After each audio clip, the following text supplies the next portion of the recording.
Pursuit of Growth show, where we hold candid conversations with fascinating individuals from all walks of life.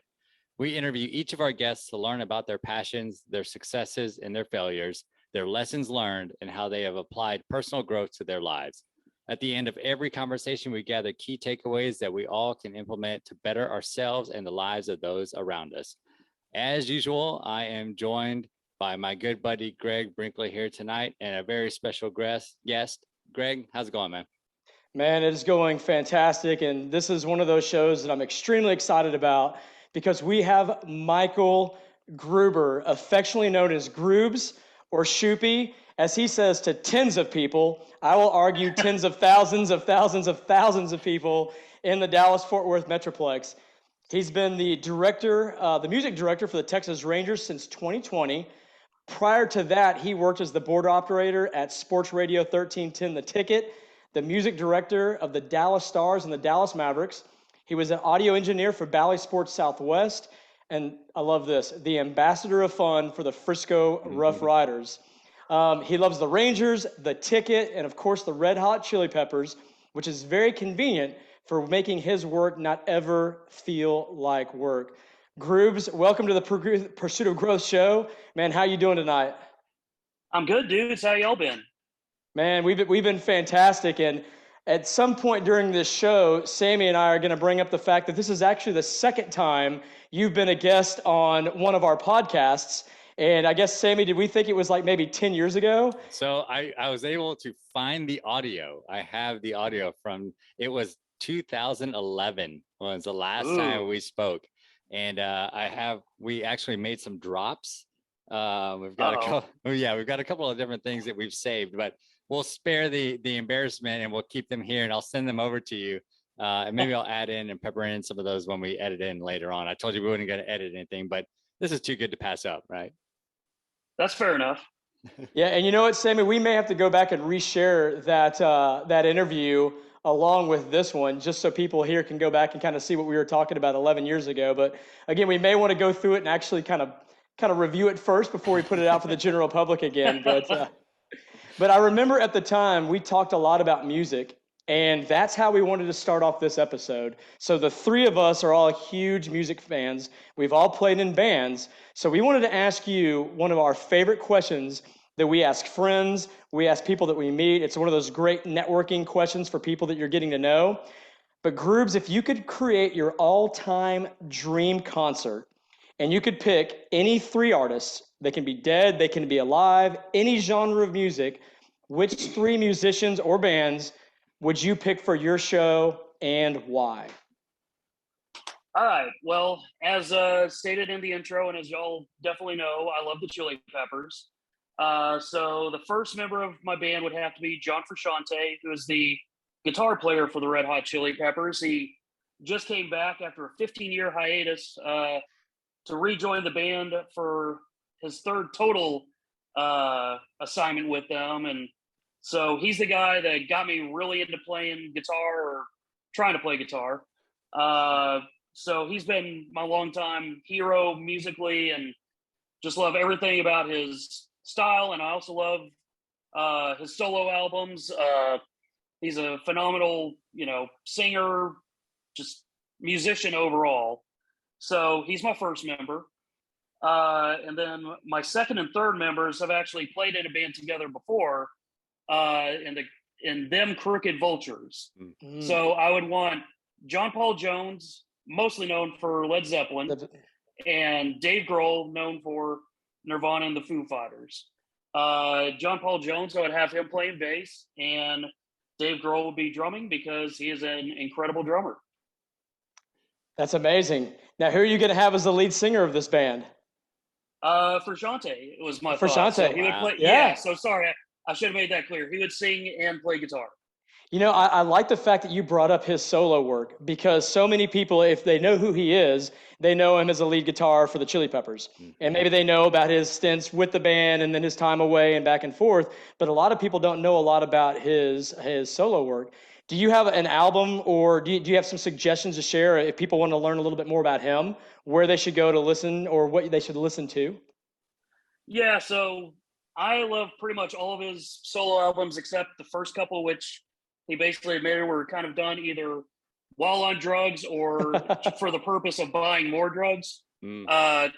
So skipping the first two, I love pretty much everything else that he's done, but Shadows Collide with People is probably my favorite. That came out in 2004, I believe, and it's got Josh Klinghoffer, who actually took over guitar for the Red Hot Chili Peppers in the time that Frusciante was gone up until a few years ago. And it's probably, as they say, the most accessible solo album of John's, because John, as I said, is a phenomenal musician, but he also very much plays to the beat of his own drum and likes to have all sorts of different atmospheric effects and synth noises and just a lot of different stuff going on that's not always the most pop friendly sound. So I'd say if anyone wants to get into his solo stuff, Shadows Collide with People is probably the best one to jump into. And then you get into, I can't remember if The Empyrean is the title of the album or one of the songs on that album, but that's the next one, where it's just incredible, just structure, epic, just awesome music. So I think that's what I'll go with. Sammy, I'm going to take a quick little turn here, but I want to ask Grubes, and the answer may be no. But have you heard Jack White's latest album that he just dropped, maybe a week or two ago? No, it's definitely on my list. With the baseball season getting going, the music listening priority has been a little bit more about trying to find relevant stuff for, players' batting practice. And so it's kind of just throwing a bunch of songs into the furnace almost, just trying to, kind of piece everything together. And so my plan definitely during this next week after this first homestand, while the Rangers are on the road, I've got pretty much the whole week off. So I plan on listening to Jack White's album for sure. And I know there's some other stuff that I probably need to be listening to as well. Yeah, it's called Fear of the Dawn, and I got a notification on Spotify maybe a couple days ago, and I shot a message over to Sammy and said, "Hey, Jack White dropped a new album. I didn't realize it was coming out," and it's real. And Sammy, I'll let you share kind of your thoughts on it, but it's got a lot of synthetic stuff and a lot of just different things that are kind of out there, and it is awesome. It is such a unique and different album, and some of the songs start a little bit slow, and they ramp up and just take off. And it's such a fun ride. So I'd love it after you have a chance to listen to it to kind of hear your thoughts. But Sammy, what did you think of the album?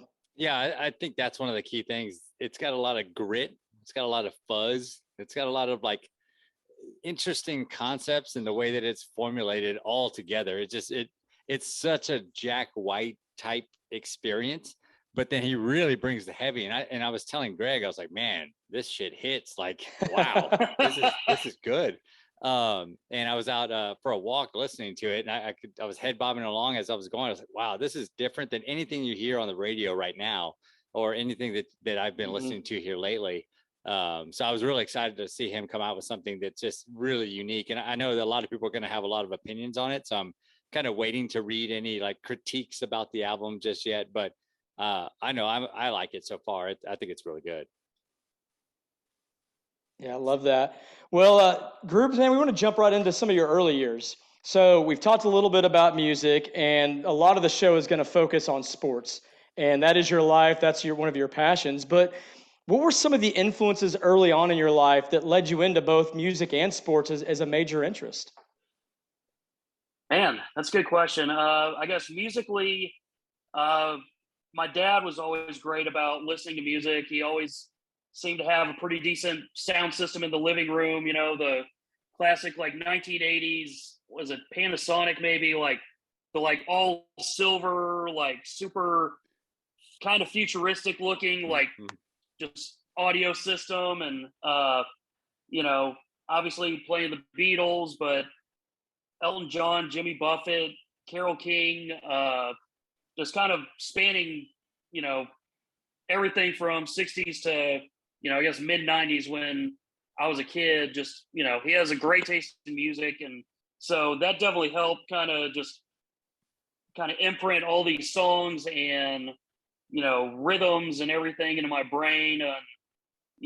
Where just obviously, like most people, I think music generally brings a lot of people happiness, and it gets strongly associated with memories of whether it's a song that you hear at a Rangers game or a song that you hear from your childhood or whatever that just instantly hopefully triggers some really good memories. So that's kind of where it all started musically, I'd say. Was there a correlation? Like, did you go to the ballpark growing up? Did you like that cross section of sports and music just in general? I mean, from baseball into NBA to everything, really, they seem to go hand in hand. And was it an experience that you had early in life with sports? Did you play sports, or how did your background in sports come up? Yeah, I always played sports. I was never any good. I was always the runt. I'm 5'4" now, and I've always been the either shortest or second shortest person in my class, literally the whole time. Like when I had my growth spurt, I was, still a year behind everybody anyway, so it didn't matter. And I would play soccer and try to play basketball, but 1996 in fifth grade was when I started playing baseball, and I always liked watching baseball because my best friend played and he was really good, and he loved the Rangers. And so even when I wasn't fully invested in the game yet, I was still hearing about Nolan Ryan and Pudge and Juan Gonzalez, and as I started really getting into the game and playing and trying to take it more seriously, I got to go to more and more Rangers games with my dad. And, I remember, again, he was always great about, mentioning, like, the two main songs that always come to mind are the Imperial Death March from Star Wars for Juan Gonzalez whenever Chuck Morgan would announce him coming up to the plate. And then hearing another one, Bites the Dust, whenever Pudge threw out a runner, Nice. Trying to steal. And just those little things, my dad was mentioning, hey, there's a reason why that song is playing, or that song is from this, and that's why it makes sense to be playing it. So, he obviously wasn't intending to, train me as a DJ back then, but it is really cool thinking that so many of my musical memories as I started getting older are associated with Rangers games specifically, and the work that Chuck Morgan, who obviously is still the PA guy, and I got to be the guy that succeeded him playing the music.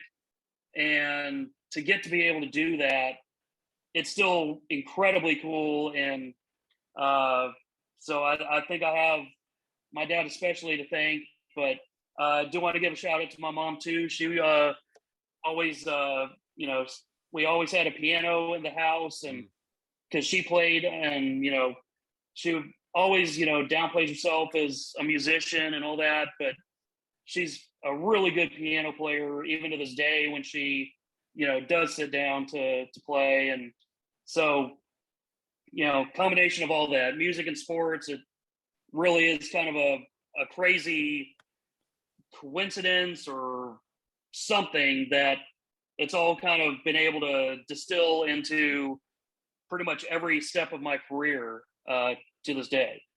As a kid growing up in the Metroplex with the Cowboys, the Stars, the Mavericks, and of course the Rangers, were the Rangers the team of all the professional sports that you gravitated to the most? Absolutely. Yeah. I think, baseball is the sport that I always, kind of fell into. I think partly again because I was always one of the smallest in my class. And so, playing football or basketball, like I never really even tried to play football because I would probably get killed. Basketball, too short, and even though I was small, I was still really slow. So that was kind of out of the picture. By about eighth grade, I kind of figured out that I'm not very good, and I'm not going to move on to the next level with that. But baseball, especially when I kind of figured out that being shorter and a little slow is actually not a bad thing for a catcher. You know, you don't need that foot speed, but I had, you know, reasonably nimble feet. You know, that was many, many pounds ago. But, you know, I kind of just have always loved the game enough to, you know, be decent strategy wise and be a good teammate. My pitchers, even though, you know, I wasn't always going to throw out many base runners, I called a good game. I worked on, you know, my blocking. I tried to, you know, be the best, you know, receiver I could for them. And so thankfully I always was at least able to stick around, you know, the baseball program in high school, even if I never made varsity. You know, they kind of, you know, kept me around as much as they could. So yeah, that's all a long way to say that the Rangers have definitely always been my team. Like, you know, even while I was working with the Stars, and, you know, I know how passionate Stars fans are. And, you know, I never tried to downplay my love of working for the Stars. But when people would ask, I would have to be honest and say that the Rangers are still my favorite team. You know, I never fully expected to get a chance to work for the Rangers, but, you know, they've always been my first love, even though, again, growing up here, you know, I went to Stars games, and especially Mavs and Cowboys games and all that. And so, you know, getting to be a part of the local sports scene is just a dream come true. It still doesn't fully make sense to me. Well, I think that the audience itself, like, will really pick up on this as you're just describing your love of the game and your love of music. And you know, we were laughing before we even started, like, filming this show, and I think that the audience is going to pick up on, like, what's kind of a lovable personality that you have. Have you always been that way? We'd love to explore that. How have you worked on your personality, your attitude, your mindset as you've gone about your days growing up here in the Metroplex? Well, the good and bad thing is I haven't really changed since about like kindergarten in some ways. You know, I feel like I've kind of thankfully always been the kid that was in a good mood, that tried to get along with everybody. You know, I kind of understood that, you know, I'm not going to be best friends with everyone, but I always could at least feel like I could have a conversation with someone, you know, if we ran into each other, even if we didn't know each other that well, could find some sort of common ground to talk about. And so thankfully, I think, you know, that's a tribute to my parents. They've always tried to be, you know, as loving and kind and silly and funny and trustworthy and all these things. You know, they obviously are way more classy than I'll ever be, but, you know, I think my basic personality has always kind of been about the same. You know, there's definitely throughout the years been some times of, you know, adjusting, I guess, to this fame thing. And, you know, I hope I never have come across as thinking I'm better than anyone, but every now and then it does. You know, when it comes down to it, I'm an introvert. I'm generally pretty shy, you know, despite being able to get along with people. And so I do worry sometimes, like, I don't necessarily have bad days, but sometimes there are days where if I could just be home alone, I probably would be. Unfortunately, some of those days come when I'm working, and, you know, especially when I was working with the Stars and Mavs, being set up like right at the top of the first level where, you know, it's an open walkway, you know, there's no booth or anything where I am. It's just, you know, the audio setup, and I'm right there. So anybody can come by and say hi. And, you know, there are times where I might not have always been as gracious as I would have liked to be after, you know, I got home and realized, like, man, I was maybe a little short in that conversation, or, you know, kind of inadvertently wave someone off when, you know, I'm in the middle of, you know, the game, and it is still work. But, you know, the reason I'm in my mind that I'm getting to do all this stuff is because I've always had that connection with fans, because I've always been a fan of, you know, whether it's the ticket, I've been a P1 for forever, or again, Stars, Mavs, Rough Riders, now Rangers.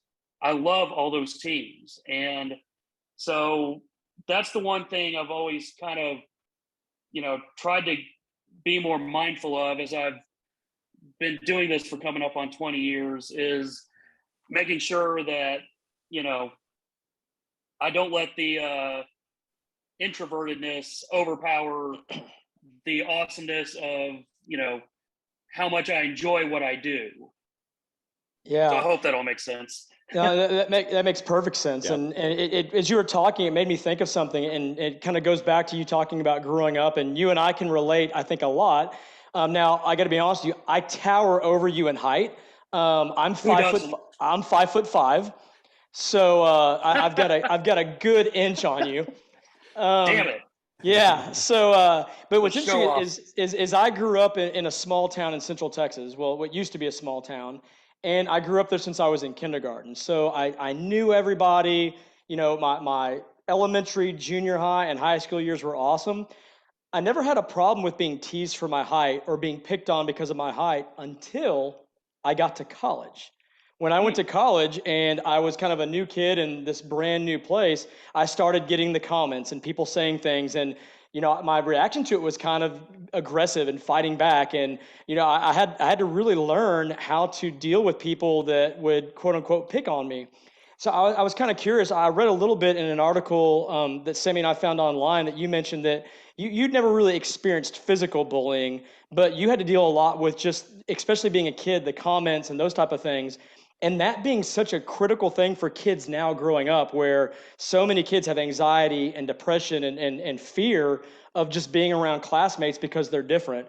You know, would you be willing to share a little bit about how you kind of dealt with that and maybe some lessons that you learned and how you were able to, you know, basically keep being the guy that you are and living your life and having the attitude that you had? Yeah. And, you know, for me, thankfully, it was all kind of just only concentrated pretty much the 7th grade. That just, for a few reasons, was just a really tough year. My best friend up until that time, the one who had gotten me into the Rangers and all that, wound up moving to Florida. And then a kid that had been held back with us the previous year was in my class, and all of a sudden his attitude changed, where, you know, the year before he was really cool. And then he just all of a sudden, you know, I'm assuming had some personal stuff going on, but he took out a lot of his bullying and issues on me, thankfully emotionally, but, and, you know, like, thankfully, you know, like I said, it was only the 1 year, but that, and then, you know, all my other friends that I generally hung around with were also in the other class. And so it's like this bully and then a couple other kids that I always felt like I got along with changed. And this is 7th grade, which, as John Mulaney once said, 13-year-olds are the meanest people in the world. And Yeah. they were all 13 at the time. So, you know, now looking back, you know, I haven't run into any of those kids from back then. And, you know, I would hope they've changed. You know, I've heard from a couple people that, you know, it sounds like the main guy, especially, sounds like he's chilled out, I guess, for lack of a better word. But, you know, I don't know how I would react if I ran into him. I'd like to think, you know, there's no scars, thankfully. Like, you know, if anything, I was able to kind of take that, and for the most part, I feel like, you know, aim it in a good way of, you know, hey, I know what this feels like now. I need to make sure that I'm not treating anyone like that. And, you know, there are definitely moments where I've probably failed, you know, because I unfortunately do have a bit of a sarcastic streak. So, you know, generally it's, you know, well intended, and, you know, the other party takes it in good humor, but I'm positive that I've fallen short of that, no pun intended, you know, a few times along the way, but I've always done my best to, you know, make up for it. And, you know, I would have rather not have had to go through that 7th grade year that way, but I do at least have an appreciation for, you know, how to handle things since I've gotten out of that. And again, credit to my parents. Mom especially was really good about establishing mental health days, which I only really recently started hearing anyone else use the term a few years ago. But Mom was really good about, you know, she knew I needed to obviously get my education and be in class as much as possible. But there were some days where I just wasn't ready to face those kids, you know, Yeah. and so I definitely can have a big credit to Mom and Dad for helping me through that. And, you know, and then it kind of worked out in a weird way where the next year we were able to move for some family reasons. And, you know, just moving from Cedar Hill to North Dallas, got to go to a different school for 8th grade, and then wound up going to Jesuit for high school. And thankfully, you know, that kind of fresh start in 8th grade really helped. And then, you know, by the time I got to Jesuit, it was pretty much all back to normal, you know, in terms of friendships and, you know, how everything was handled. And, you know, so again, thankfully it all kind of worked out and all that. But I know that lots of kids are not nearly that lucky. Even if it's in college, it still hurts. Yeah. I know that. So, you know, I'm glad we both made it out of it. I just wish we didn't have to. Yeah, well, and it's one of those things too, where, you know, I'll have a lot of adults will come to me with in regards to their kids, and they'll say, "Hey, you know, my son's having kind of a tough time because he's, you know, the smallest guy in class, and this and this and that. You know, would you be willing to talk to him?" And, you know, my answer is always like, absolutely, because we're all different, right? I mean, and where I grew up in Georgetown, Texas, we made fun of everybody. Like, we made fun of the tall kids, we made fun of like the good-looking girls, we made fun of like, that's just kind of what you did. So, but it was never, I was so fortunate because it was never mean-spirited and like that real like harsh like bullying where you're really, really ostracizing someone. But I know that's not the case in so many other places. And I talk to people now and, you know, they share, man, the horror stories of their elementary and their junior high. And, you know, I talk to my parents a lot and I'm like, I'm so grateful that we grew up in a small town, because had I been in the Dallas Metroplex or any other place, I mean, it's kind of a lottery. You never know what that scenario is going to do and how it's going to impact you. But, you know, I like one thing that you said is you talk about like, I'm gonna summarize you, but it's like, man, just be cool to people, right?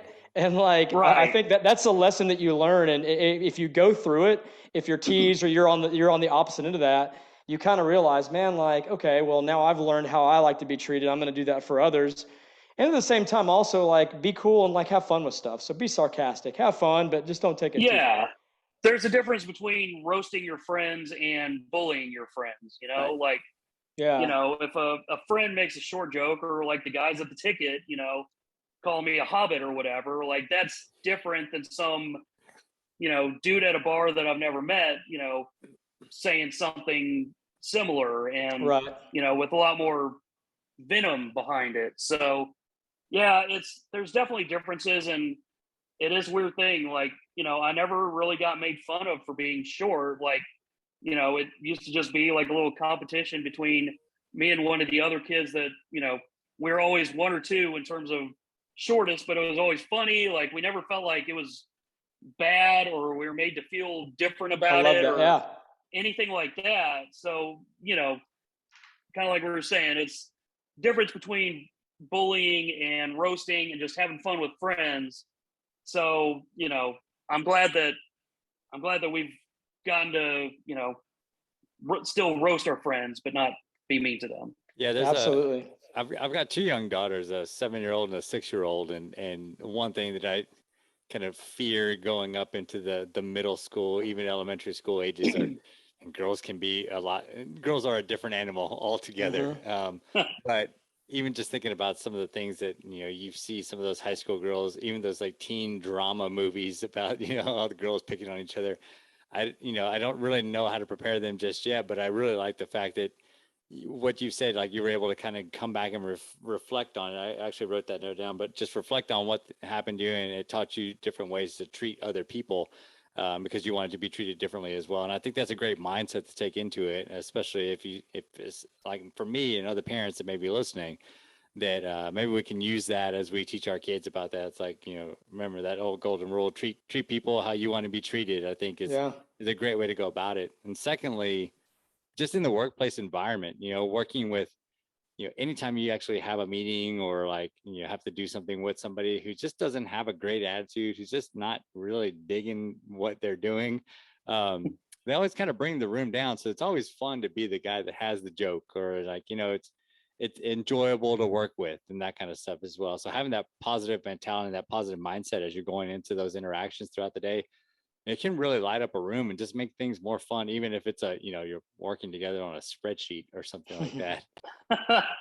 Yeah, and sometimes the person that is kind of the downer, it's not that they're not always intending to be. Right. Sometimes they just are kind of left alone because people think they don't have a great attitude, and then it's like self-prophecy or self-fulfilling prophecy. Right. Where I at least try to, talk with, the person that's a little quieter. And, again, I'm still an introvert at heart, but I also kind of know that people generally see me as a reasonably friendly face. And, I can kind of, whether it's making a silly comment about, something stupid that just happened at work, or, in the news, let's say, or whatever. But, again, it's just because of that time back as a kid,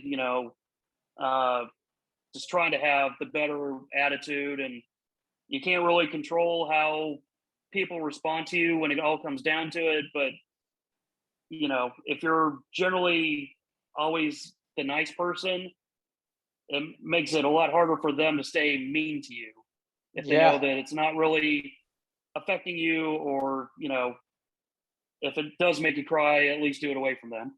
Yeah, I love that. Well, we've been talking a lot about your early years. Is it true that you joined the ticket when you were in high school? Yes. Tell us that story. Yeah, it's a bunch of luck and timing and all that. Where that was my junior year of high school. Got cut from the baseball team for the final time, where I finally accepted that, okay, I'm not making varsity or the JV team. And the cool thing was the baseball team asked me to stay on and help out as like a student manager, and, because I could still help, off the field at least, but not on the field because I suck. But the good thing is it did kind of push me to realize, okay, well, I'm not going to be the next Pudge Rodriguez. So I should probably start looking for other things to do. And I've been listening to the ticket for a few years. I've been aware of the ticket from the time it started, because my dad's day one P1.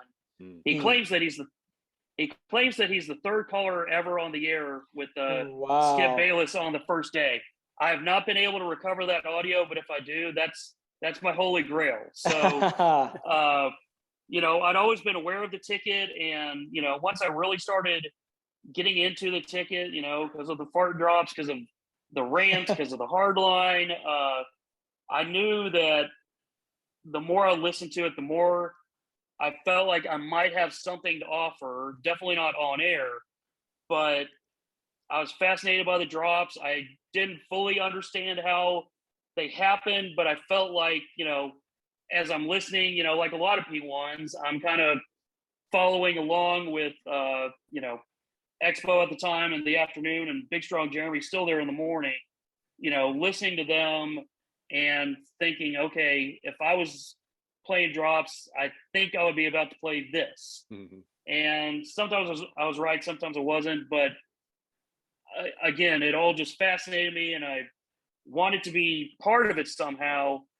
And so I just, this is where the luck comes in, where one of my baseball coaches at Jesuit was a sales guy at the ticket. And he was someone that got along with everybody. And so, he was a salesperson that the host really got along with and kind of trusted that, if he recommended someone or something like that, that they were worth taking a chance on. And thankfully, Norm took him up on the offer. And so June 3rd, 2002, we're coming up on 20 years ago. I showed up to 3500 Maple and began my time at the ticket as Norm's intern. So starting off as Norm's intern, what were your roles and responsibilities? And then I think we'd love to hear a little bit about how you kind of started growing into ultimately what became like one of the biggest media celebrities in our Metroplex. like you, especially around people Sammy and my age, like you and the drop. And we may get you to also explain a little bit more about what the drop is for people that may not be familiar with the ticket. Of course. But we feel like you became like the Michael Jordan, and like we would talk about the things that you did on air and just the stories that would come from it. But would love to hear how you grew from an intern to, again, the Shoopy that now we all know.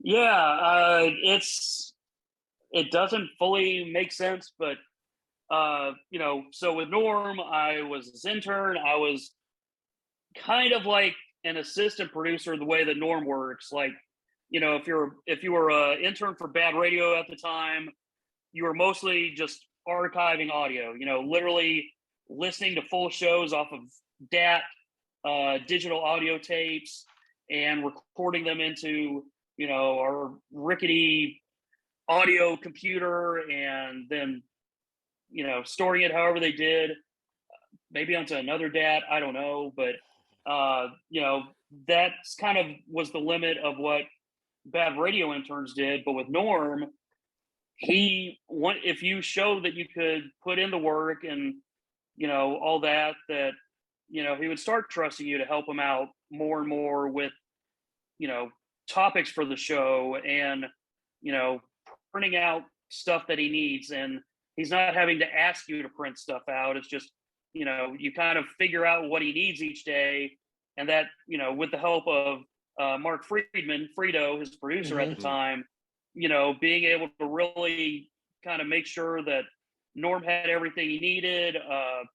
Norm was great about involving me with his draft coverage and all that for the 2 years that I interned with him. And, I really enjoyed it. And I think Frito was kind of grooming me as a producer, but I made it fairly clear early on, as, and this is the cockiness of youth, I guess, that, I really wanted to be a board operator because I wanted to play drops for the hard line. Like that specific of a role, not just being part of the ticket in any way possible. It was specifically board operator for the hard line. And, so even before I turned 18, before I could actually get a board shift, I was still like sitting in with Big Strong Jeremy and Psycho Dave, who took over the afternoon board from Expo, and kind of sitting with them. And then Justin Neely, who was the nighttime board operator, and just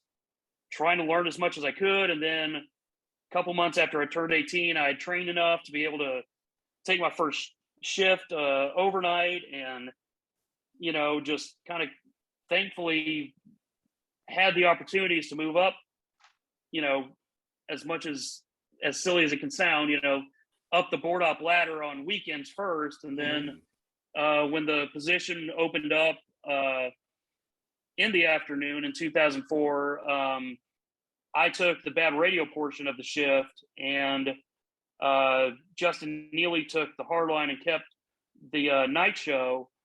But, I got that opportunity with Bad Radio to essentially kind of help them start their show almost from scratch audio wise, because they never had their own board operator and, someone that they could, really work with and, kind of make the show their own. And so, I got to do that and then fill in for the hard line a few times. And then, when Justin Neely left in 06, I became full-time, taking over the hard line as well. And, it really just came down to I worked.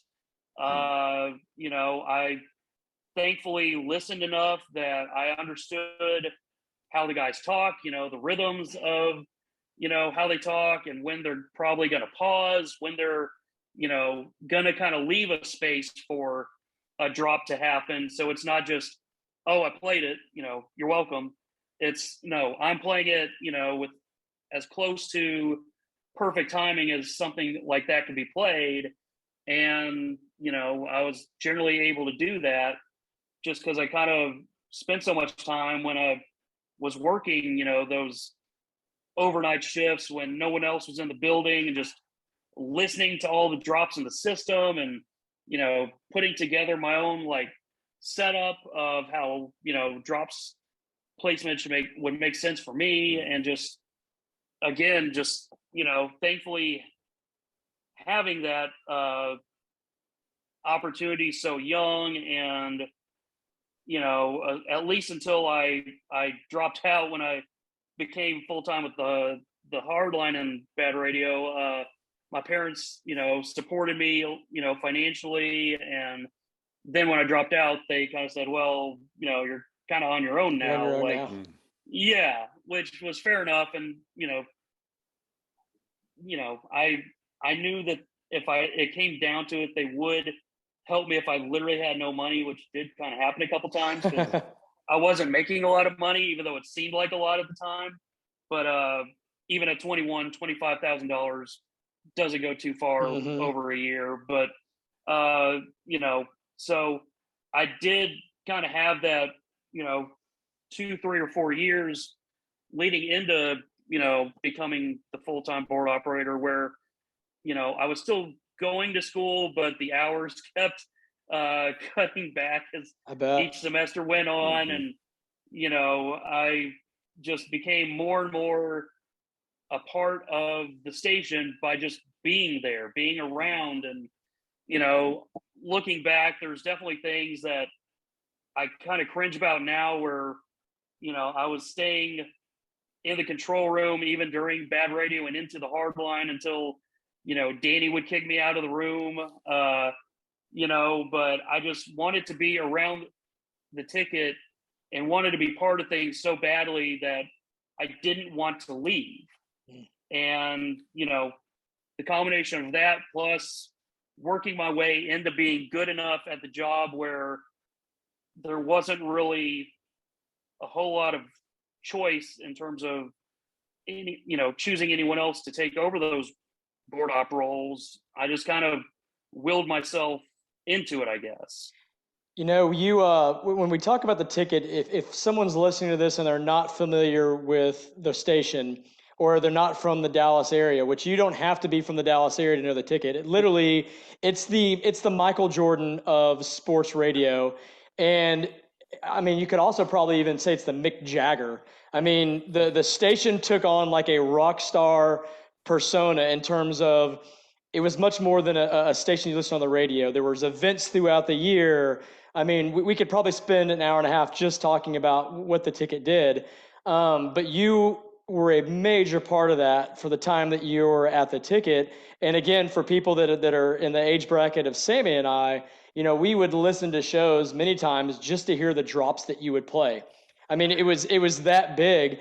And this is going to be a difficult question to answer, but do you have a favorite drop or scenario or a story of as you look back on the probably millions of drops you did?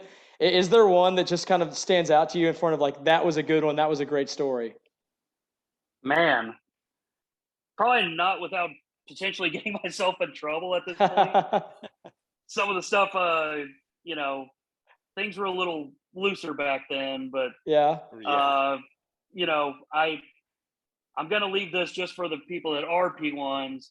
The Mia Hamm drop is probably the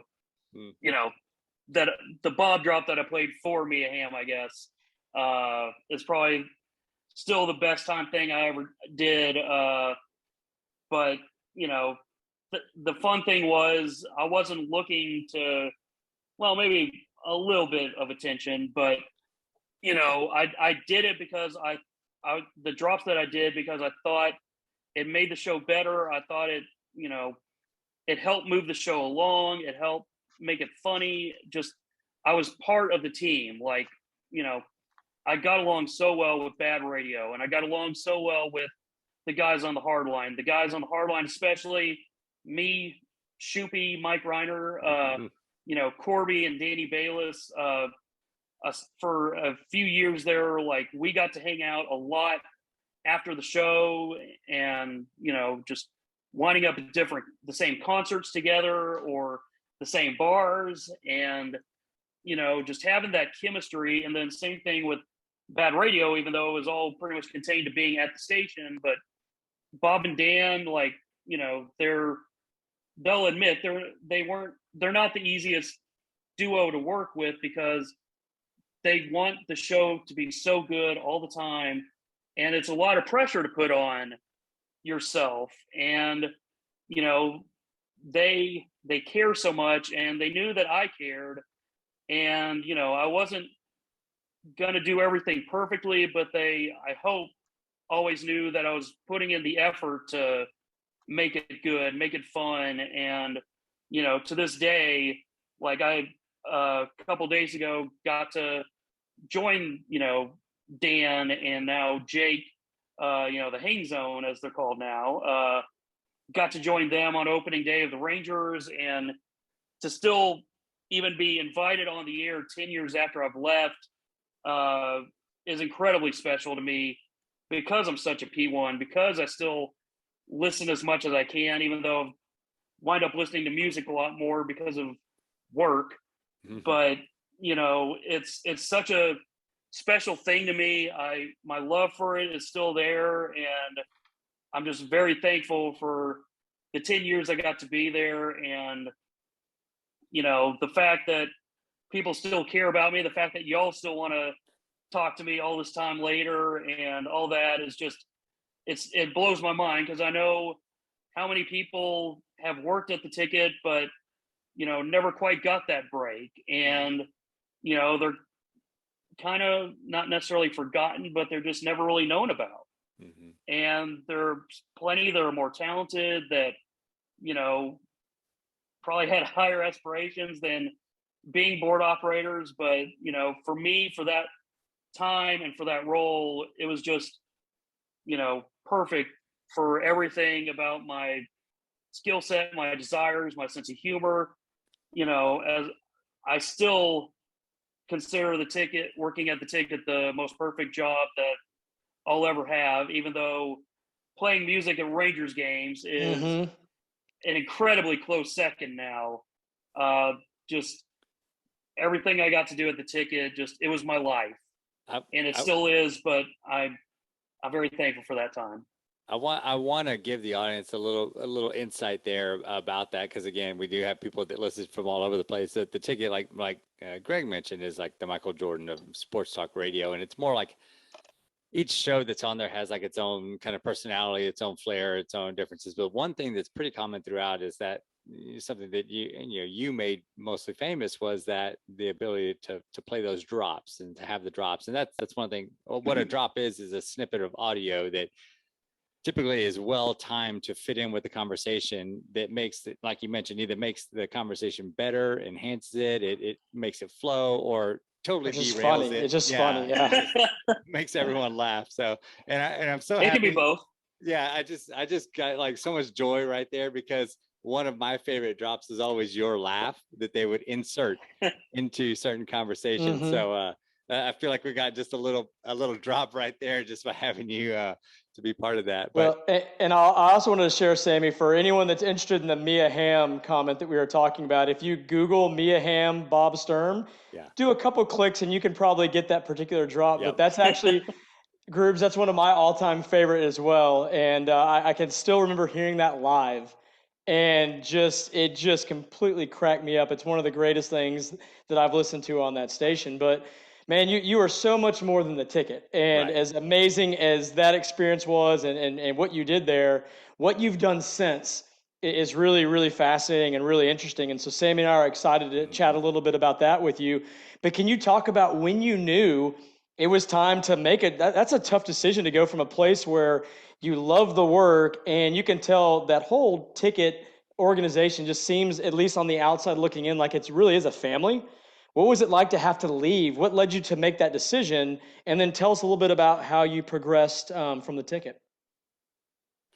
Yeah, it just kind of came down to I still absolutely loved the job itself, but as I got to my mid-20s, I was realizing that the money wasn't going to get any better, and it kind of became more and more of an issue with trying to keep paying rent and bills and all that, and it took about a year for me to finally bite the bullet, as it were, and just say, I think it's time to finish up my college degree, or try to. And, it was just, like I said, kind of realizing that, as much as I love the job, unfortunately that position just does not pay, because it's a board operator position for radio. Like, the drops and all that, even though it's a huge part of the station, it's kind of not technically part of the job description. It's just, it kind of developed that way, but, in the eyes of management way, way, way upstairs, local management really did do everything they could to try to help, but when it comes There's only down so much to they it, can do. Yeah. they have a budget they have to work with, and having a board operator, all of a sudden making, 10, 20, however many thousand more than any other board operator in their 400 markets would raise so many flags and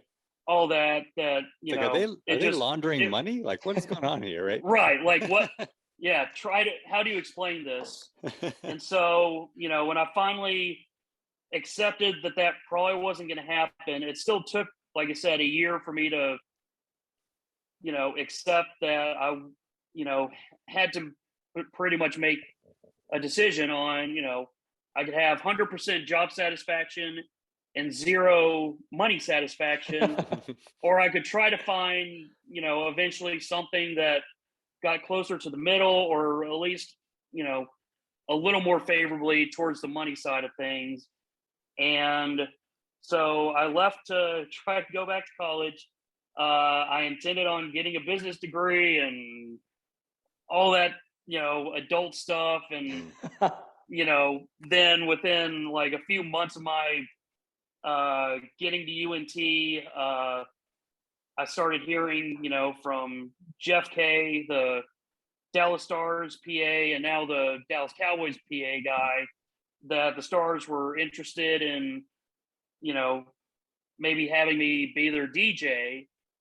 And then the Stars had that lockout season, and so they wound up going with the guy that was the Mavs DJ at the time, DJ Wiz T.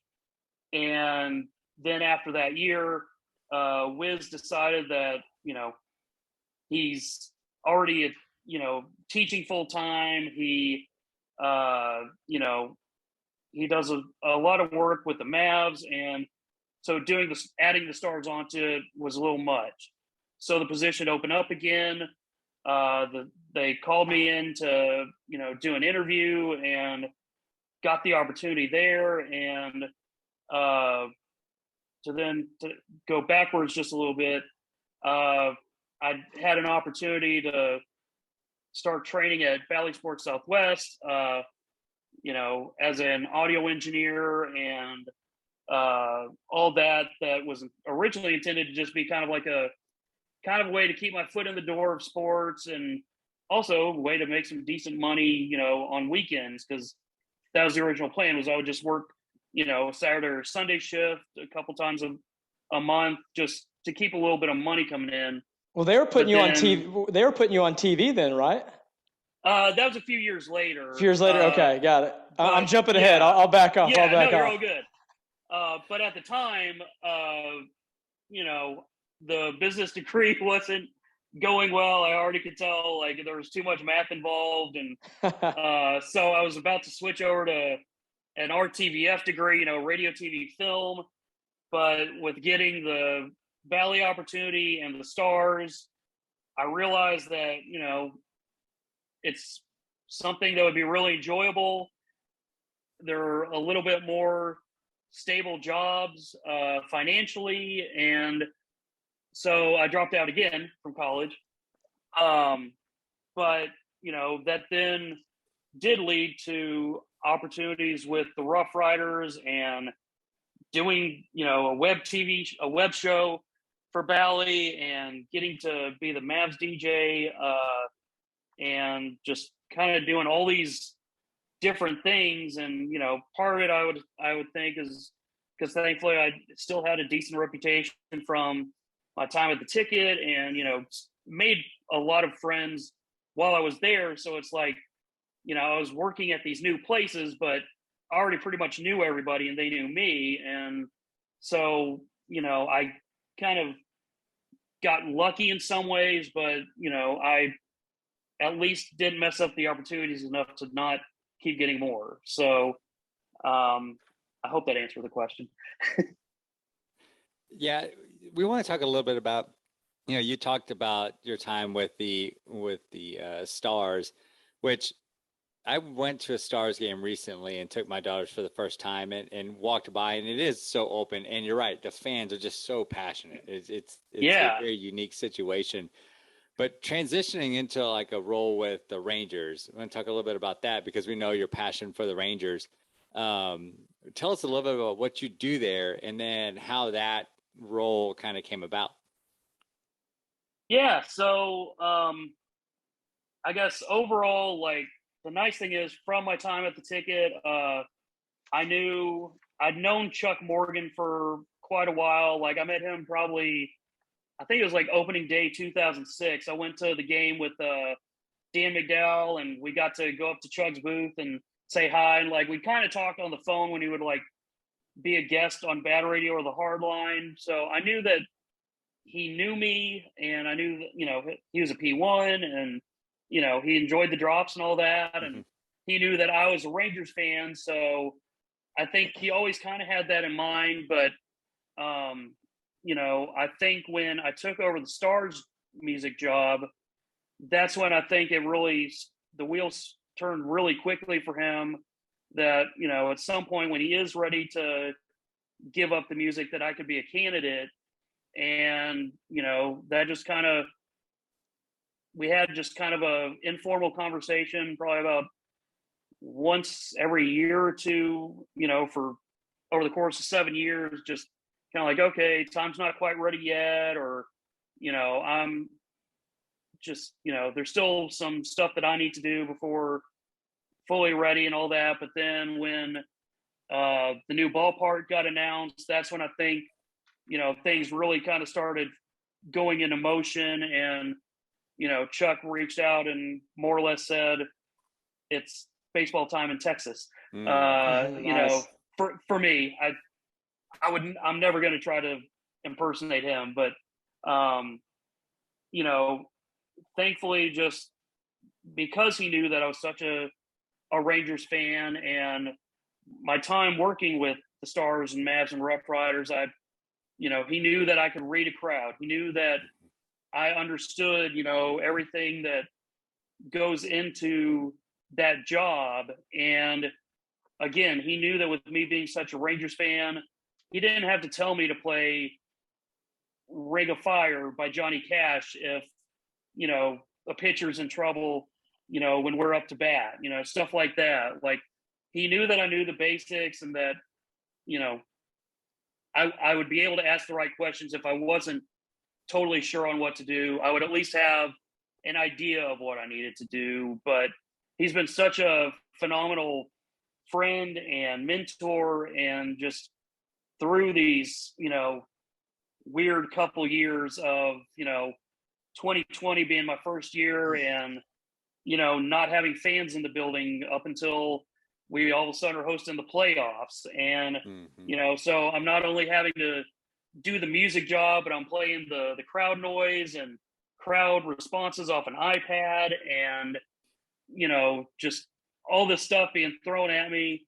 And then even last year when we were able to have a full house, but it still didn't quite feel right. Like, I've been telling people that this year was the first year that felt like a real opening day and a real Ranger season almost.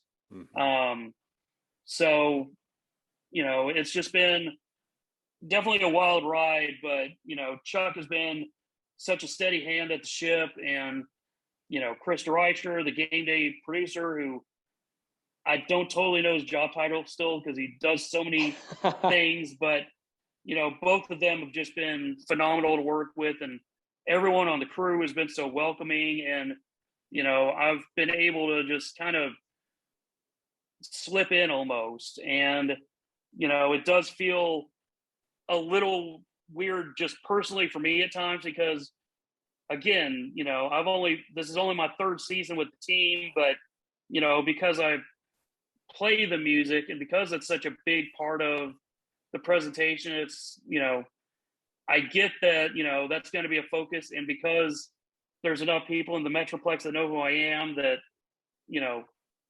it becomes kind of a weird thing for me where it's like, look, Chuck is the guy, like he is the Rangers, and to have him as a friend, and he's so great about giving credit, and like he's got no ego, and I've got a little bit of an ego, but I'm able to put it aside, and we work so well together along with the whole rest of the crew, where during games we don't really even have to talk to each other because we just know what the next thing we're doing is, because we all just are good enough at our jobs that it's a communications business, but we don't really have to communicate because it's borderline telepathic.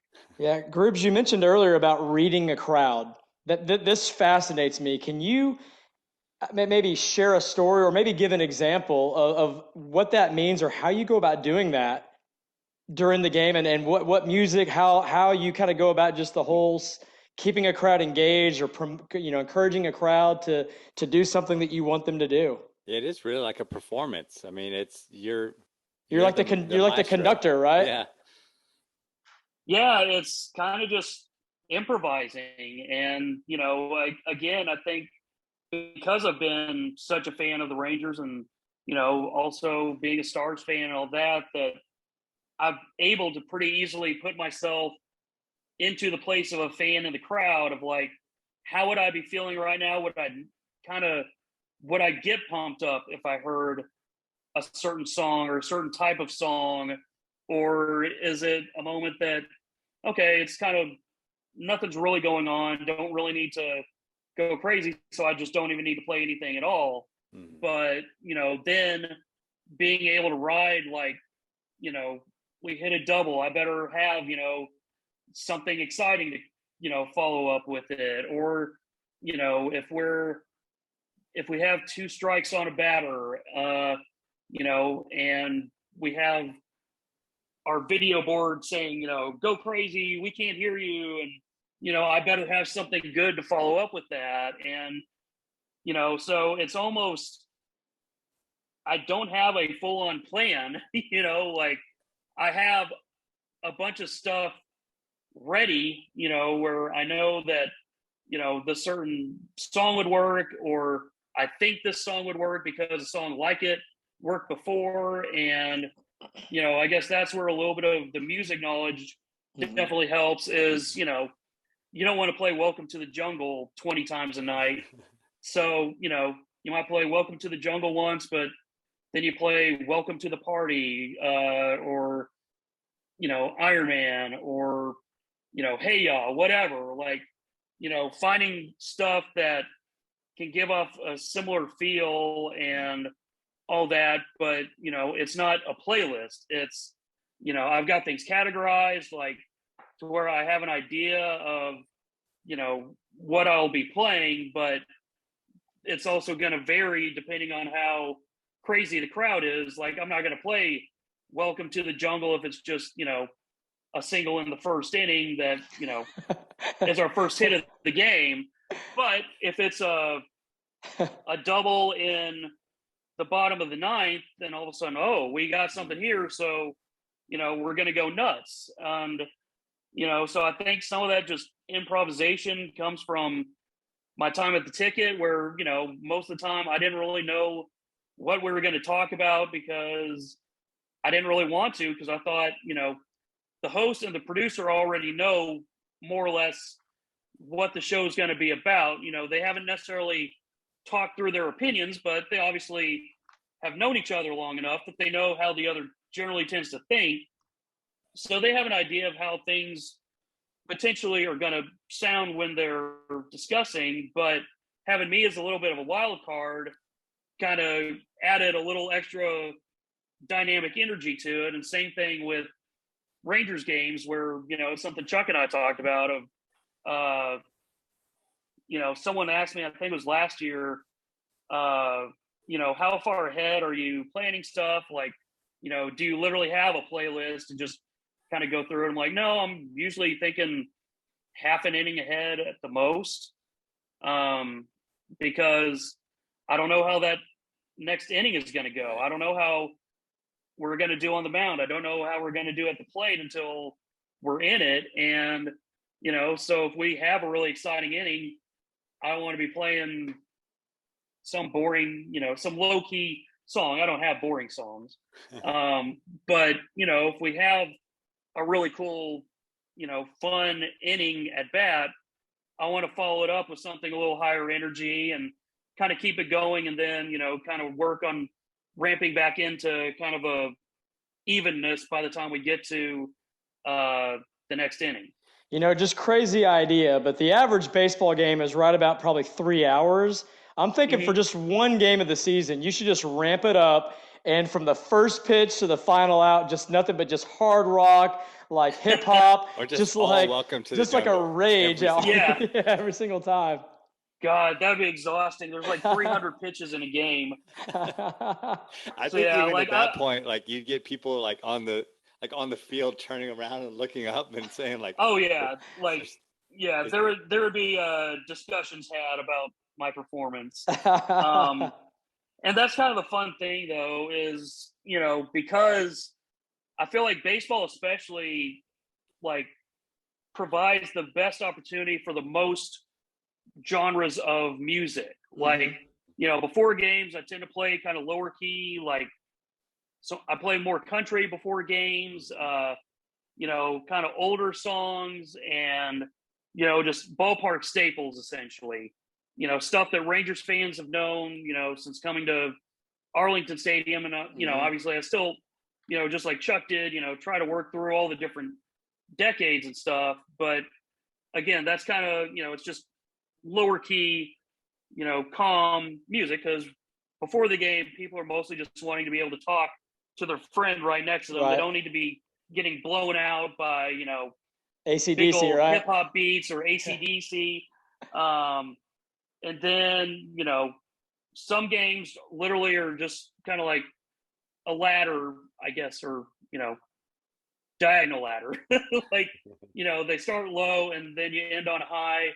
Some games are, like a heart monitor where it's up and down, up and down, up and down. And so that's kind of the fun thing, is like each game, I have a big library of stuff. I know like what I have, but I don't know how I'm going to deploy it. I don't know when. And so, yeah, it's kind of fun, like, trying to do that. But the point is, like, throughout, I'm, especially once the game starts, I try to be more mindful of making sure that I'm kind of hitting the different genres, like,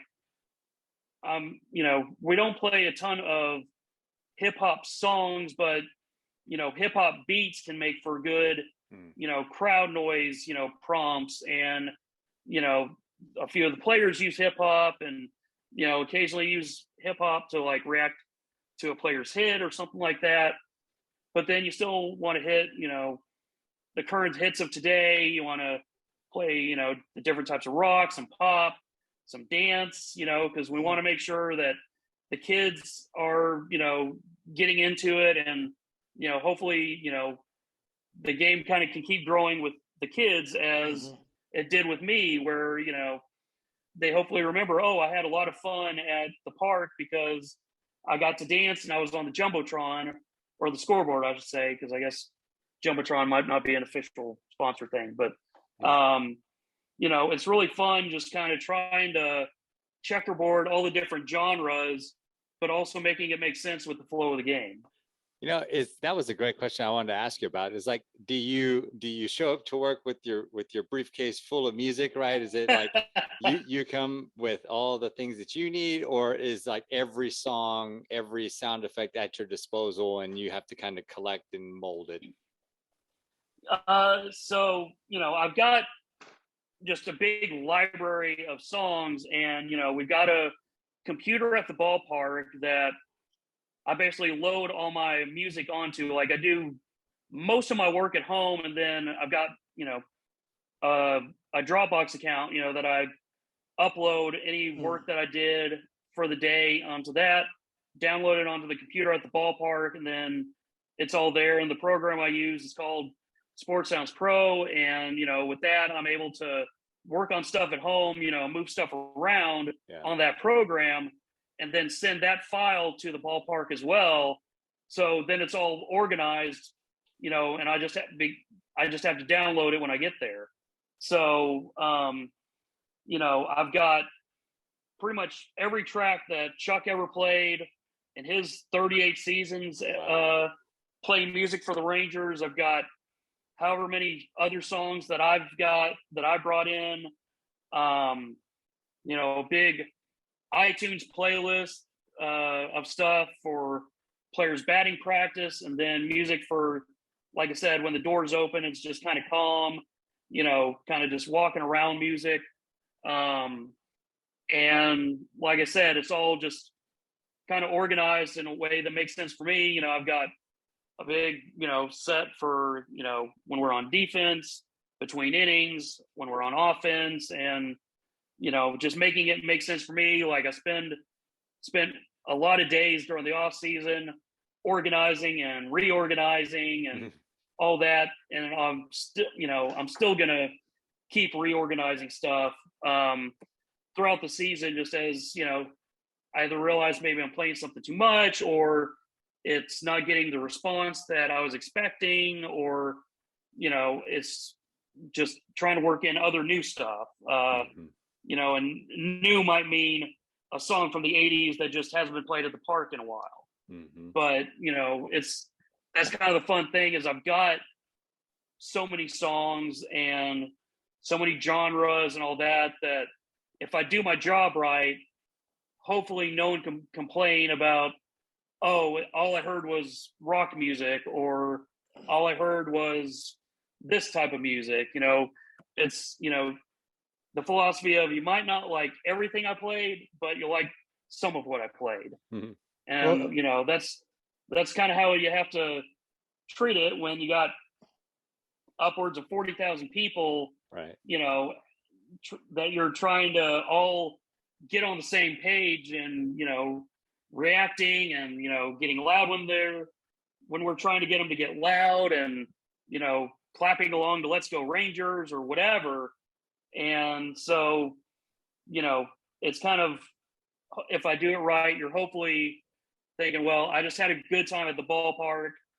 And, you know, you're not thinking directly about the music that I played, but, you know, it feels right when it's happening. You know, speaking of doing your job right, do you have some stories you can share of when you didn't do that? Any blunders, anything that you're like, oh man, I can't believe I just did that, or funny slip-ups that you've done while at the Rangers? Man, I'm gonna probably curse myself to making a mistake tomorrow, but I don't think I've really made any major mistakes. Like, there's occasionally, you know, right, like there's occasionally been, you know, a song that I brought in, or a song that I just, you know, played that didn't quite fit, you know, like I thought it would. but it's never been something like, oh my God, what was that? Now, You mean you never accidentally like played the unedited version of like the Snoop Dogg song or something, and maybe a lyric went across during the 6th inning or the 7th inning that you didn't mean to go out? No, thankfully, like, I generally try to, listen pretty thoroughly through all the music that I edit. And, I've got a good, editing program that, I can generally remove, the offensive vocal or reverse it if I have to, or, there's always a way to edit stuff. And as long as my ears are working properly and the lyrics websites that I go to are correct enough that I can, as I'm following along, I'm like, okay, they're accurate so far. Oh, there's a cuss word coming up here. Yep, that's a cuss word. Better get it out of there. So, with the Rangers, thankfully, so far, there haven't been any crazy mistakes. Like, with the Stars, I know there are a few times where I still consider myself a bit of a hockey novice. I even though some people don't totally want to believe me, there were a couple times where I thought, play had stopped. So I started playing a music track, and all of a sudden I got my director yelling at me in my headset, like, dude, Grubes, it's, they're still playing. I'm like, oh crap. Where, it either looked like they slowed down or, I know that at least one time, like I played the opponent's goal music because I thought we got scored on, and it turned out we didn't. And so all of a sudden it's like, we didn't get scored on, Grubes. What are you doing? And so things like that. And then obviously the ticket, so many mistakes, but they're kind of celebrated there. I was gonna say that's part of the gig at the ticket, right? Yeah, like if you don't have at least one e-break win to your name, then you haven't really there. Right? Yeah. Did you really do anything? When do you have, as far as like, going to the ballpark, one of the best experiences that I've had growing up. I grew up a Houston Astros fan from South Texas, and I still root for the Rangers when they're not playing the Astros. That's my rule. So that's fair enough. Yeah, I still give them their credit when credit's due. And the run with the guys back in the day with the World Series runs, those were such fun teams to watch. Absolutely. But speaking of that, like some walk-up music, you mentioned that earlier. I still remember, Elvis Andrews having just odd choices of music from time to time that were fun, like Baby Shark. There was that other one that was like a kind of a gibberish. Yeah, exactly. So like, what are some of your favorites over the course of the years that either you've been a fan of, or you mentioned a couple earlier, or like some of the ones that like maybe gave you a question mark over your head? Do they request some weird ones sometimes? The requests so far in my time haven't been too weird. I still remember Prince Fielder seemed to have a lot of weird requests. Like, he would have Chuck play like an air raid siren or someone whispering or shushing, I should say, like shh. And so those are probably the weirdest that I can think of. Were pretty much almost all of Prince Fielder's choices. My favorite is probably Joey Gallo for a time came up to Pony by Genuine. Yeah. Just the the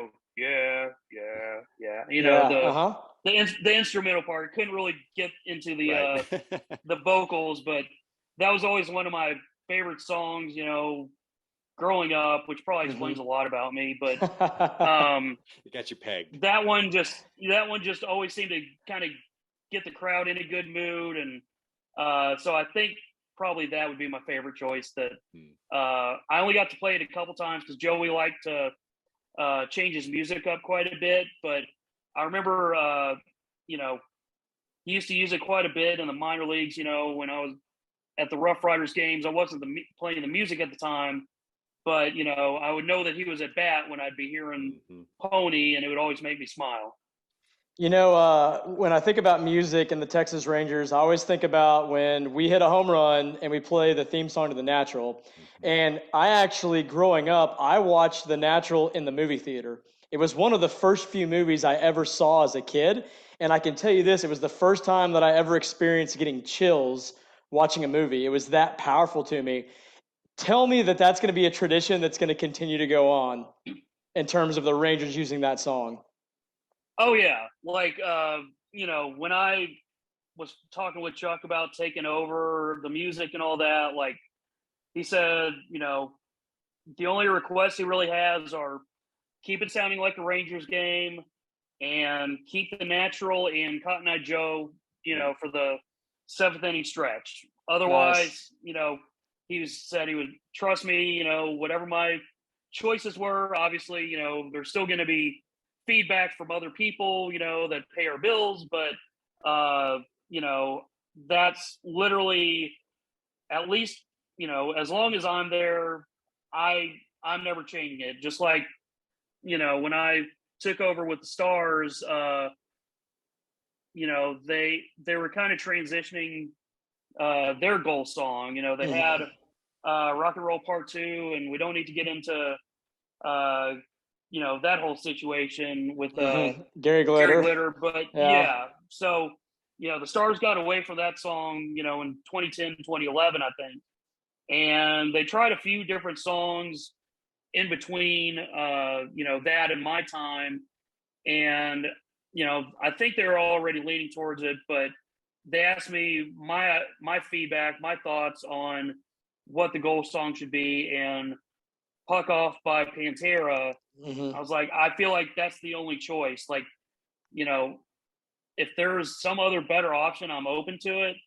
But, that was kind of my thing. And, thankfully Shoopy, who took over the Stars music from me, he kept it. Like, I think that's kind of going to become like, that's awesome. Yeah. For as long as the team exists, that's going to be the goal song. Just like, I think for as long as the Rangers exist, the natural is going to be the home run song. Yeah. Cool.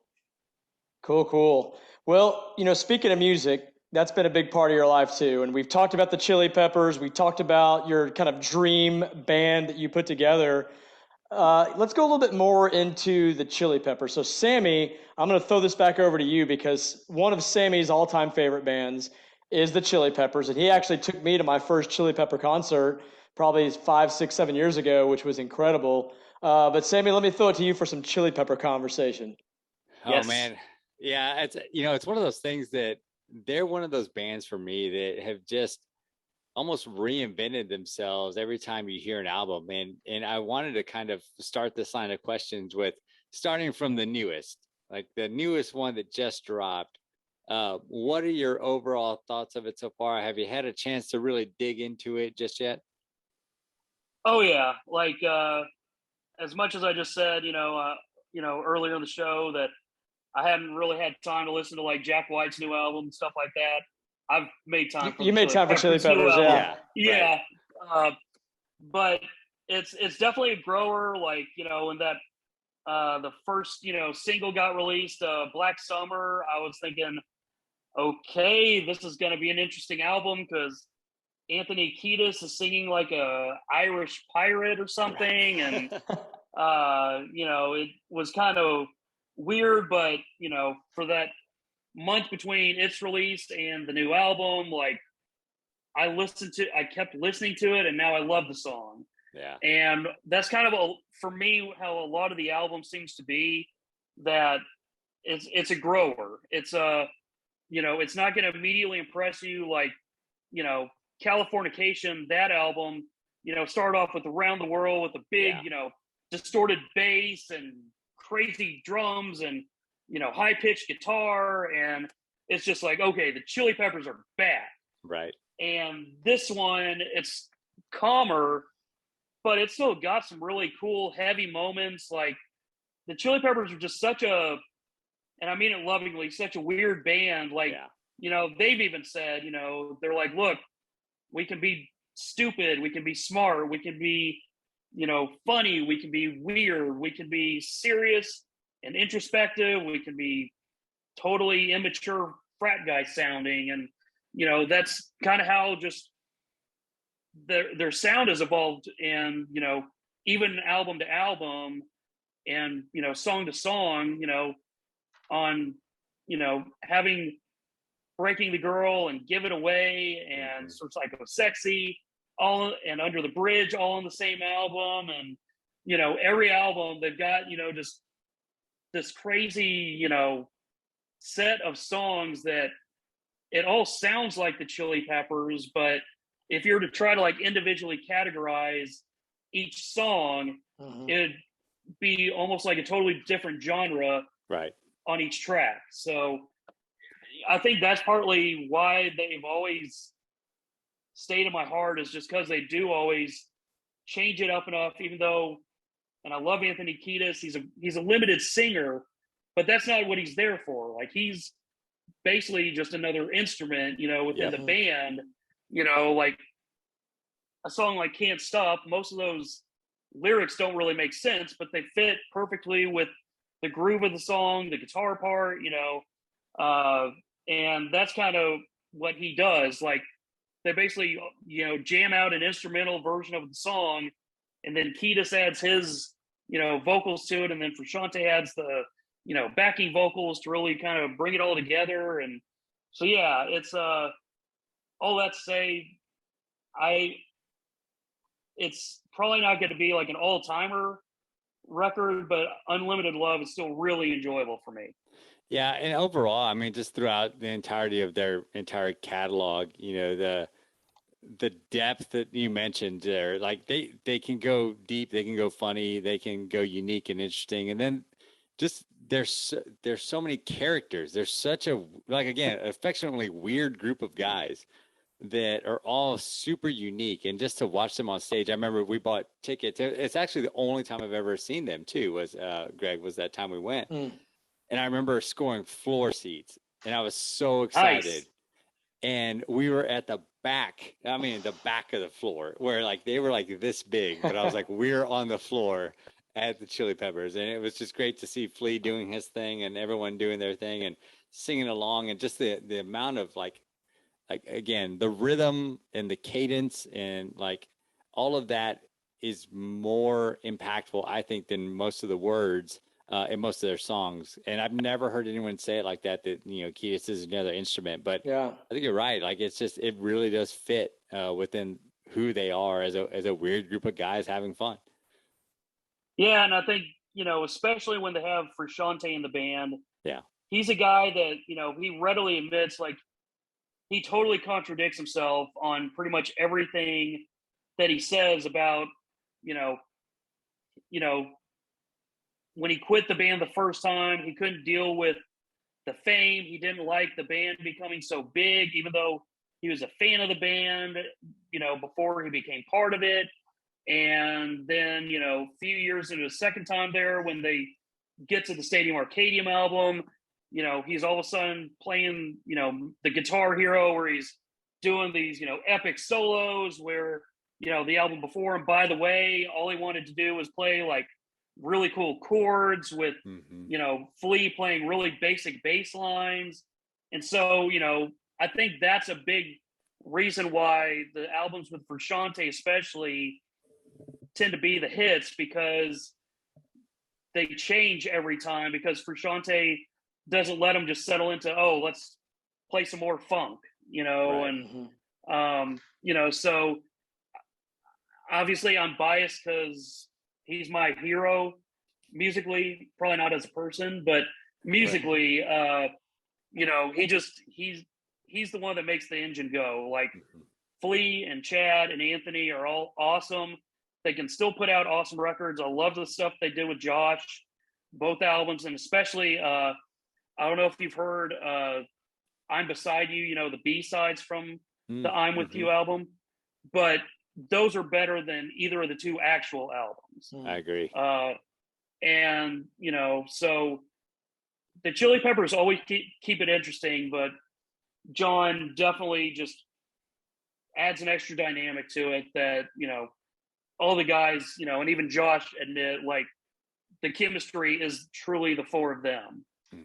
Well, at one point you were playing in a Chili Pepper cover band.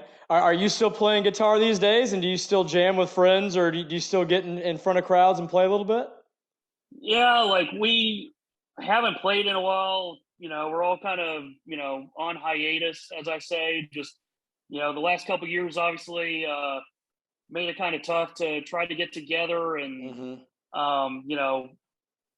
just seeing my other friends that are like more professional and at least move around Dallas and DFW. They would have a gig scheduled, then all of a sudden it's canceled, and we all just kind of were like, we're just going to kind of take a break till things look a little better. So I think we're gonna over the next few months hopefully kind of start making our way back into jamming together, but like we haven't all been in the same room in a couple of years now.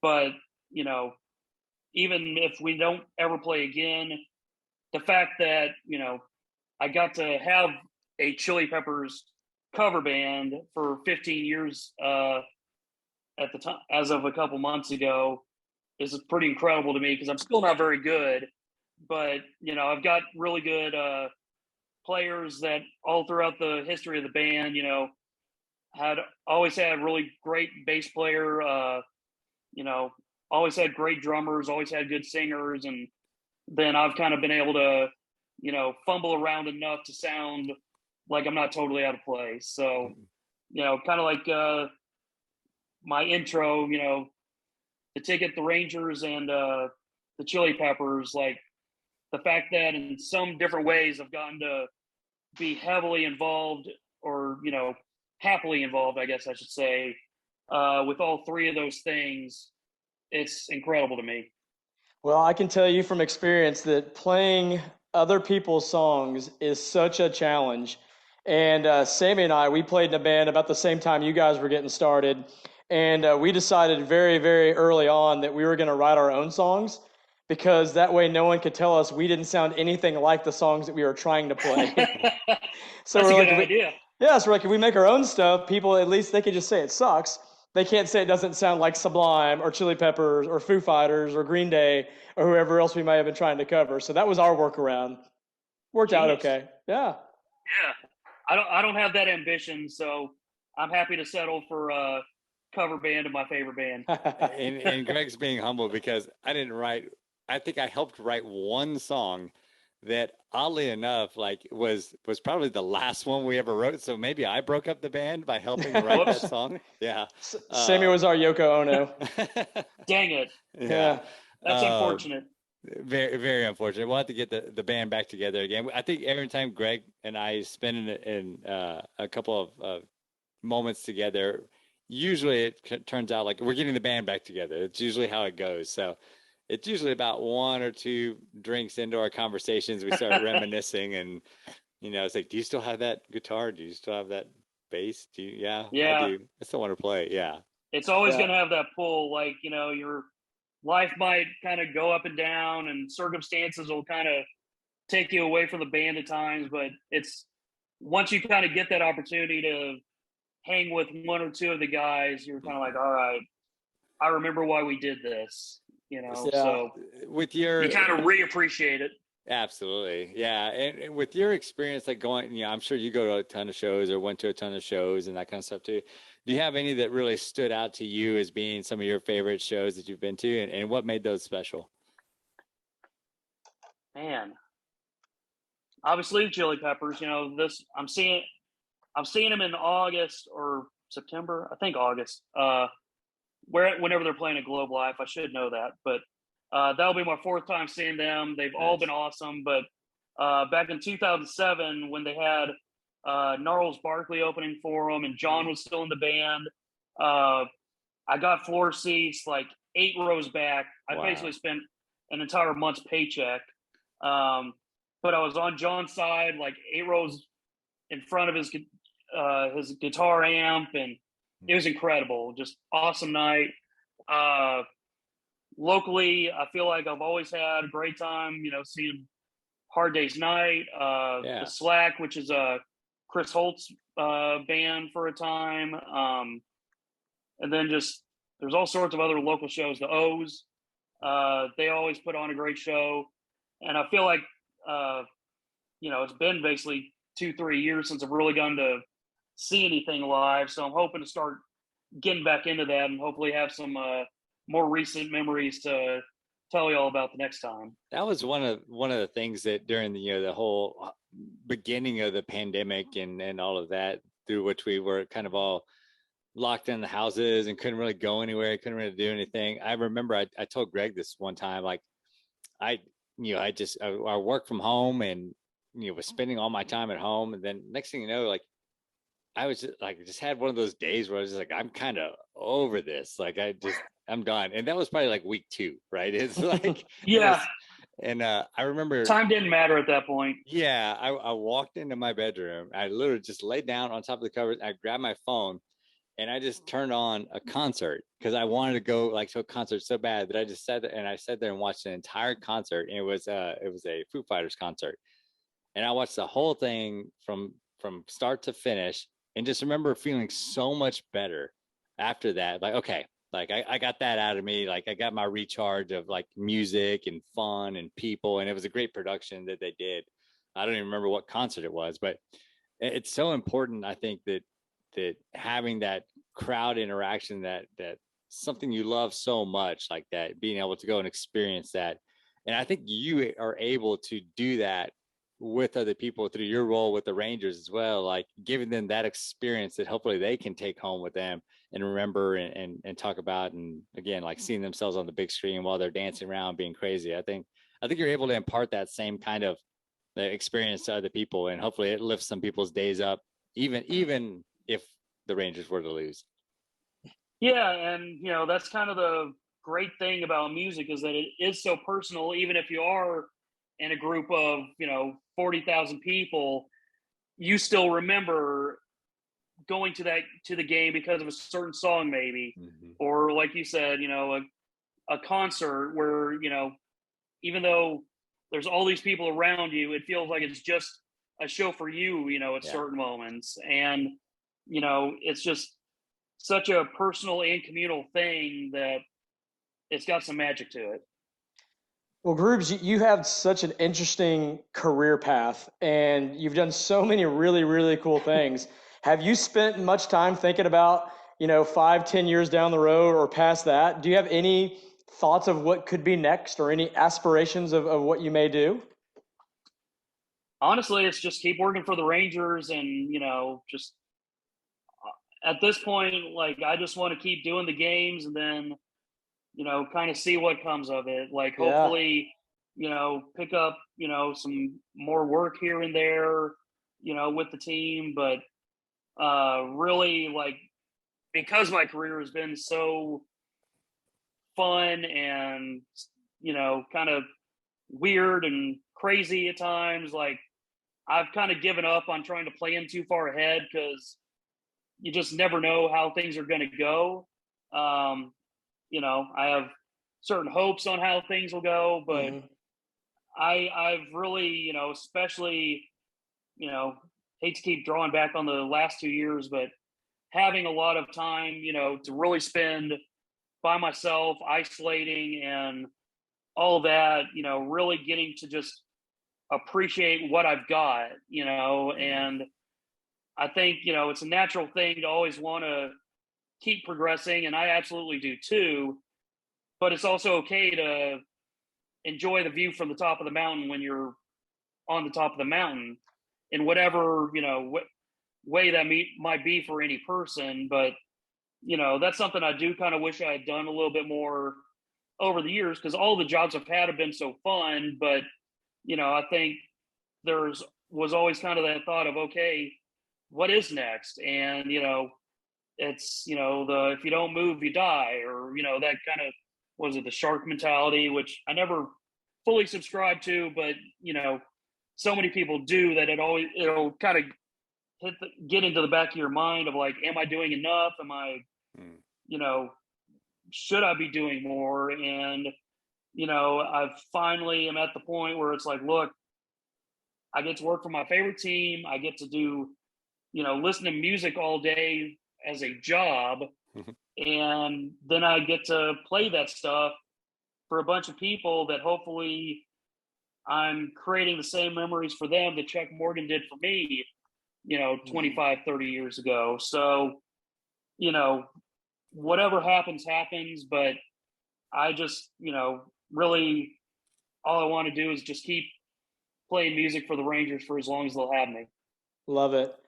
Well, Grubes, we've asked you a bunch of questions. We've got two more for you. Two more for you. Gosh. Two more. And these are two questions that we ask every guest that comes on our show. So I'll jump in with the first one. Sammy will come in with the second one. But kind of to frame this, what's the first thing that enters your mind when I ask, what's a favorite, if it's a tip, a method, a routine, a lesson, something that someone has shared with you, or maybe you've learned on your own that has to do with your personal development and personal growth over the course of your life?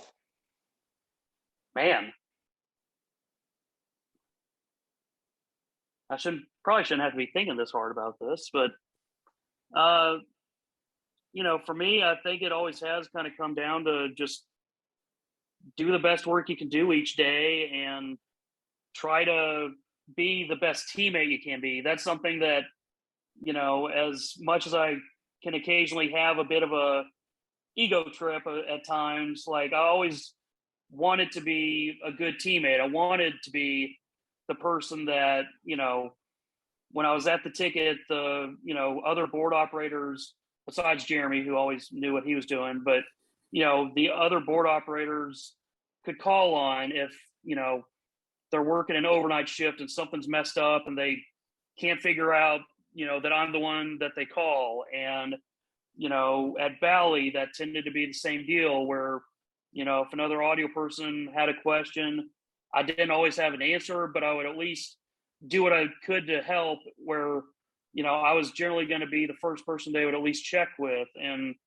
now with the Rangers, there's, multiple people that check in with me about, it's obviously mostly about music and stuff, but, just always trying to be a good teammate, a good sounding board, and just, hopefully a friend too, but, just always trying to be there, because I know how important people like Frito and Big Strong Jeremy and, all the people that, at the ticket help this nerdy 16, 17, 18-year-old kid try to stick around. And, they all easily could have, decided they had better uses of their time than to, talk me through all the different steps or different things I should know, to be a more professional, even though I've never been very professional, but, someone that can do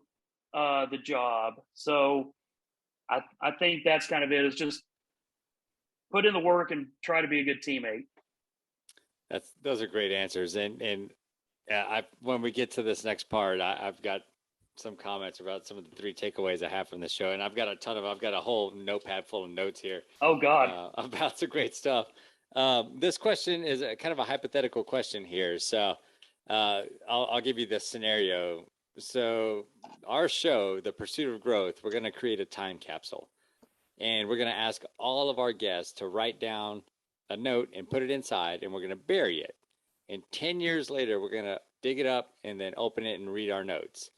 What advice would you write down on that note in hopes that you would dig up in 10 years for yourself? I think it's kind of what I said a few questions before, of just enjoy where we're at. I don't know where I'll be 10 years from now. Just like when we talked 11 years ago, I didn't think I was going to be gone from the ticket a little more than a year later. So, I hope I'm still with the Rangers. I hope that I'm still enjoying it. But if I have moved on, that hopefully I'm enjoying wherever I am, and that I'm, still doing good work at whatever I'm doing and getting along with people, and just, again, trying to be a good teammate. That's awesome. All right. Well, this is the part of the show where Greg and I get to reflect back on all the great stuff you've said, and get to tell you a little bit about what we've taken away from this conversation. And we typically go, we limit it to 3 apiece. I try and keep Greg in check here, because if not, he'll rattle off like 17 things and just So it's got to be 1, 2, 3, Greg. So I'm going to let you start, and then we'll give our 3 takeaways from our conversation today. Yeah, so I think we've all heard the quote that says, "If you do work you love, you'll never work a day in your life." And just listening to you talk about what you do, especially your role now at the Texas Rangers, like I couldn't stop thinking about that. And I love the fact that you had the courage to stay the course, to follow your heart, but also use your brain, right? To go down and make some tough decisions in terms of some really cool places that you left, but it led you to a place where you're at now, where you're really not only having, an experience that very few people are able to have in terms of the job they do. I mean, gosh, I think it's close to like 75% of people polled in America say that they are unengaged and ultimately dissatisfied with their job. And so it's so refreshing to hear you talk about how you really enjoy what you do. So that was a big takeaway for me. One of the things I obviously have. I've been just incredibly lucky. Yeah. One of the things that I really enjoyed about our conversation was something you said at the very start, was that you kind of surrounded when we were talking about who you are as a person and the way that you treat other people. But what I gathered from is that you really can't control how other people feel. But what I took away from it was focus on your niceness. Just be nice to other people, and hope that that will make them feel good, and then hopefully in turn they'll be nice to someone else as well. I think that was a really unique message that you shared there. Not that you've like said it out just like that, but that's what I gathered from our conversation. Yeah, definitely try for that. And just the conversation that we had about you joining the ticket, you talked about, man, you were just like a sponge trying to learn from people. You didn't want to leave. You didn't want to get away. You were, in some cases, you look back and you felt like you were cringing because you maybe overstepped your boundaries and staying somewhere too long, but like you immersed yourself in the role. And I think so often people think that whether it's the career goals they have for their personal lives or just their different ambitions, that if it doesn't come easy, then they're off to the next thing. But I like how you painted the picture that you put in a lot of work and that work paid off because, coming into that gig, you didn't have the skill sets to be all those things. You had to learn it on the job. You had to learn from other people. You had to be ambitious and really put the work in. And I really hope people realize that that's not something you do just when you're 19 or in your 20s. That's something that we need to apply to our lives for the rest of our lives in everything we do.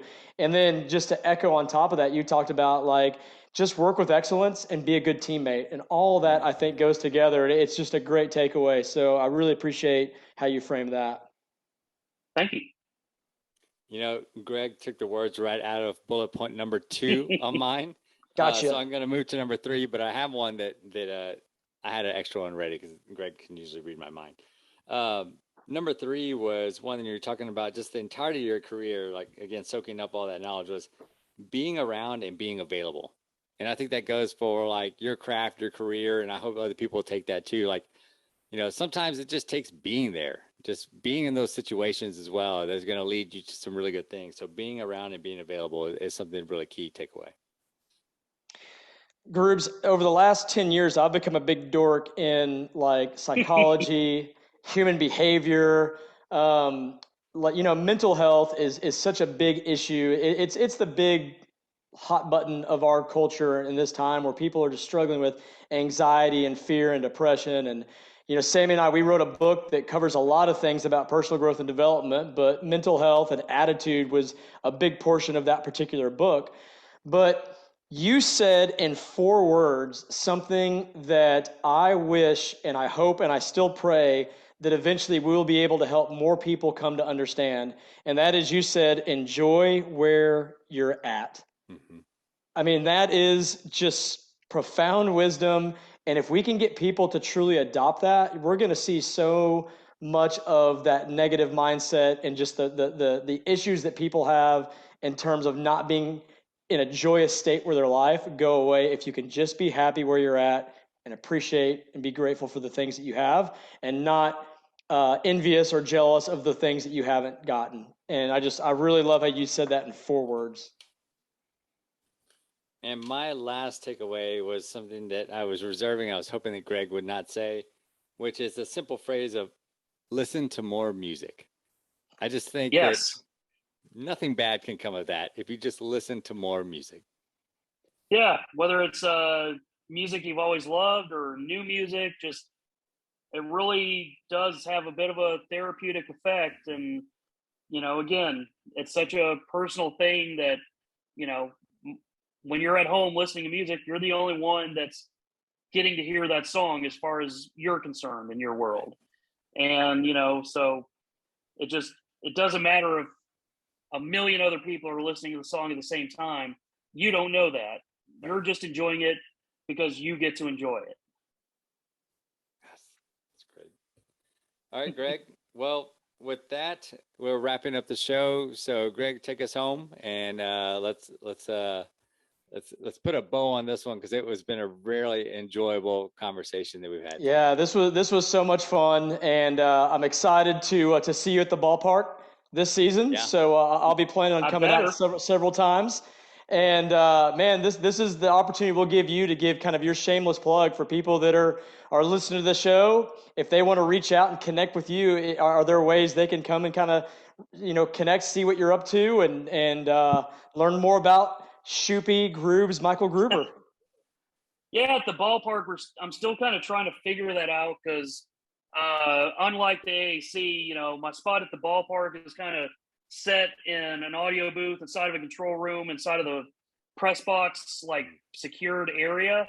So I haven't quite figured out the best way or times to meet people just yet, just because the last couple of years have been kind of weird and trying to figure that out. But I think